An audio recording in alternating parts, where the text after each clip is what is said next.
ዝተኸበረ ሰላምታና ኣበብ ዘለኹም ይብጻሕኩም ክቡራት ተኸታተልቲ ዕለታዊ መደብና ዜናታት ዕለተ ሰኞ ሒዝናልኩም ቀሪብና ኣለና።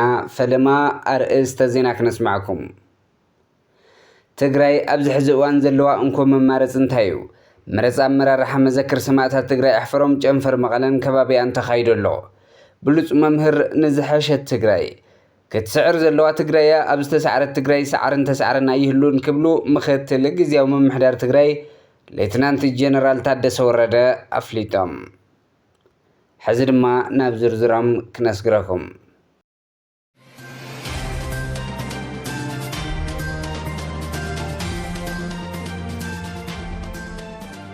ህወሓት ንህዝቢ ትግራይ ማእኸል ዝገበረ ከባቢያዊ ዞባውን ዓለምለኻውን ከይድታት ብስትራቴጂካዊ ኣመርተንቲኑ መስኩነታት ተዛሚዱ ንድሕነት ረባሕን መጻኢ ዕድል ትግራይ ኣማኺሉ ብስትራቴጂካዊ ትልሚ ዝንቀሳቐስ ትግራዋዊ ፖለቲካዊ ውዳበ ኮይኑ ዳግም ንኽውለድ ቅድም ቀዳድም ንዘን ሰለስተ ዋኒናት ብዘይወዓል ሕደር ክትግብረን ይግባእ። ቀዳማይ ዝመርሕዎ ሓድሽ ወለዶ ኣባላት ማእኸላይ ኮሚቴ ንቅድሚት የምፅእ ነቶም ነበራት ብኽብሪ የሰናብቶም። ካልኣይ ፕሮግራሙ ፈቲሹ ብምሉእነት ንህዝቢ ትግራይን ማእኸል ዘርብሕን ምስ ማሕበረሰብ ዓለም ብዘተኣሳስሮን ይቐይሮ። ሳልሳይ ኣብቲ ውድብ ን50 ዓመታት ዝተተኸለ ድሑር መስፍናውን ኣፈላላይ ሓሳባት ዘይቕበልን ፖለቲካዊ ባህሊ ካብ ስሩ ይበቆስ።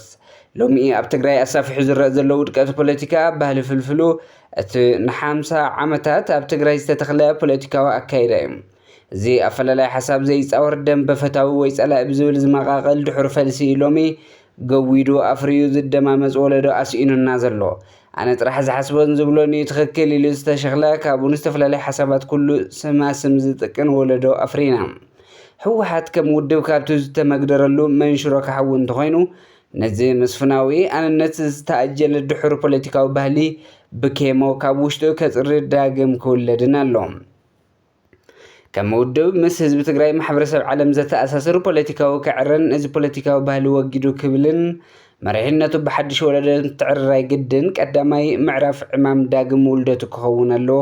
ኣብ ንኡስ ወከፍ ከካይድ ኣለዎ። ካሳ ሃይለማርያም ረዳእ ከም ዝፀሓፎም።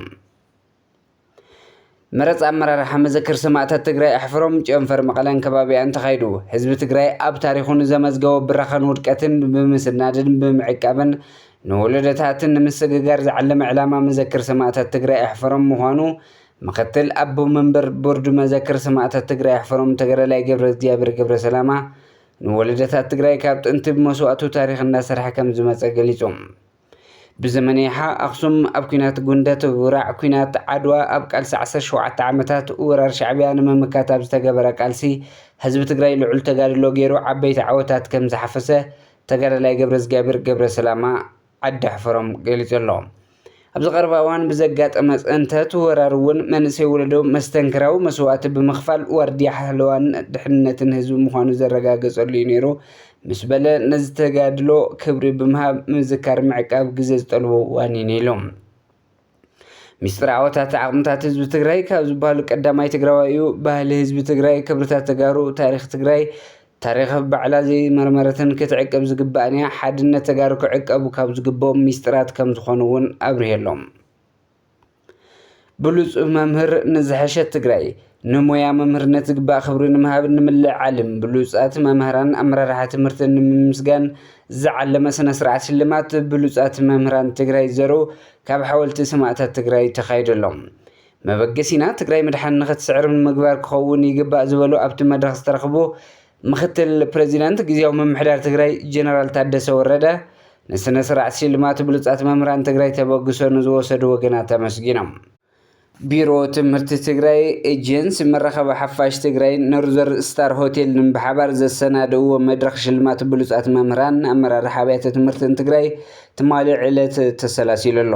ካብ መላእ ወረዳታት ትግራይ 93 መምህራን 79 መራሕቲ ኣብያተ ትምህርትን ተሓርዮም ካብዚኦም ድማ ብብርኪ ክልል ካብ ክልቲኡ ዓውዲ 10 ብሉፃት መዛሞም ኣብቲ መድረክ ተገሊጹ ኣሎ። ካብዚኦም 17 ብሉፅ መምህራን መሪሕነት ኣብያተ ትምህርትን ካልኦት 7 ድማ ብጥሮታ ዝመፁ መምህራን ብድምር ን21 መምህራን ነብሲ ወከፎም ናይ 100,000 ብር ሽልማት ዋንጫ ተሸሊሞም ነቶም ዝተረፉ 375,000 ብር ምስክርነት ወረቐት ከምኡውን ንዝተረፉ 152 መምህራን ነብሲ ወከፎም 50,000 ብር ብሽልማት መልክዕ ተዋሂብዎም ኣሎ።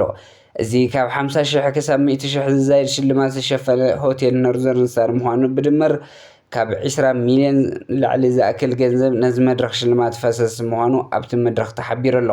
እቲ መድረኽ በብዓመቱ ክካየድ ምዃኑ ንምፍላጥ ተኻኢሉ ክትስዕር ዘለዋ ትግራይ ኣብ ዝተሰዓረት ትግራይ ሰዓርን ተሰዓርና ይህሉን ክብሉ ምክትል ጊዜያዊ ምምሕዳር ትግራይ ሌተናንት ጀነራል ታደሰ ወረደ ኣፍሊጦም። ምክትል ጊዜያዊ ምምሕዳር ትግራይ ሌተናንት ጀነራል ታደሰ ሽልማት ብሉፃት መምህራን ትግራይ ዘርኡ ናይ ክብሪ ጋሻ ኮይኖም ኣብ ዘስምዕዎ መደረ እዮም ነዚ ዝበሉ። እዚ መድረኽ ሽልማት መምህራን ተጠናኺሩ ክቕፅል ዘለዎ ንመምህራን ትግራይ ናይ ሞራል ስንቂ እዩ ስለዝኾነ ኣብዚ ሕዚ እዋን ትግራይ ኣብ ከቢድ ፖለቲካዊ ቅልውላው ከም ዘላ ዘዘኻኸሩ ምክትል ጊዜያዊ ምምሕዳር ሌተናንት ጀነራል ታደሰ ወረደ ናይ ምሕደራ ፀገማት ሓቢርና እናፈታሕና ሰላም ንህዝቢ ትግራይ ብሕታዊ መማረፂ ምዃኑ ክነረጋግፅ ኢና ክብሉ እውን ኣፍሊጦም።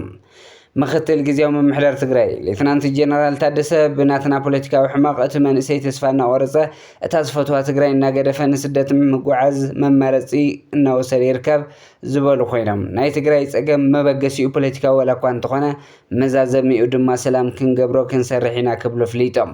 ኣብ መወዳእታ ድማ ካብቲ ዝሓለፈ ምሕደራ ሕዚ ዝሐሸ ጊዜያዊ ምምሕዳር ይምስረት ከም ዘሎ ሓቢሮም ናይ ባሕር መምህራን ትግራይ ሕቶ መሃያ ክሳብ ሕዚ ዘይተመለሰ ድሌት ብዘይምህላው ዘይኮነ ብሕፅረት ዓቕሚ ምዃኑ እውን ኣብሪሆም ኣለዉ። እምበኣርከስ ክቡራት ተኸታተልቲ መደብና ዜናታት እዚ ዕለት ኣብዚ ከንቢትና ሰሰናይ ንዓኹም ሰላም ንዓኽ ትግራይ